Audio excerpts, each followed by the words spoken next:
বন্ধুরা, আজ তোমাদের মনে করিয়ে দেব আমাদের ছোটবেলার কিছু স্মৃতি। ভালো লাগলে অবশ্যই চ্যানেলটি সাবস্ক্রাইব করে পাশে থাকবেন। ছুটিতে বাড়ি এসেছি, হঠাৎ করে একটু বিলে হাঁটতে বের হয়েছি। হঠাৎ করেই চোখের সামনে একটি ইঁদুরের গাতা পড়ে গেল।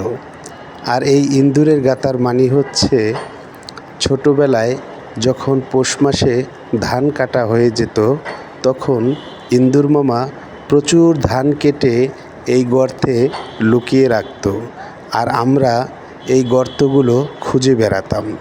গর্তগুলো খুঁজে পেলে দা কাচি দিয়ে গর্তগুলো খুঁড়ে প্রচুর ধান পেতাম এবং এই ধানগুলো নিয়ে মা বাবাকে খুব বিরক্ত করতাম, কারণ ধানগুলো ছড়ে সেদ্ধ করে শুকিয়ে আমাদেরকে পিঠা বানিয়ে দেওয়ার জন্য বায়না ধরতাম।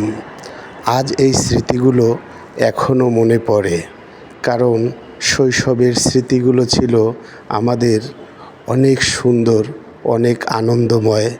আল্লাহ হাফেজ।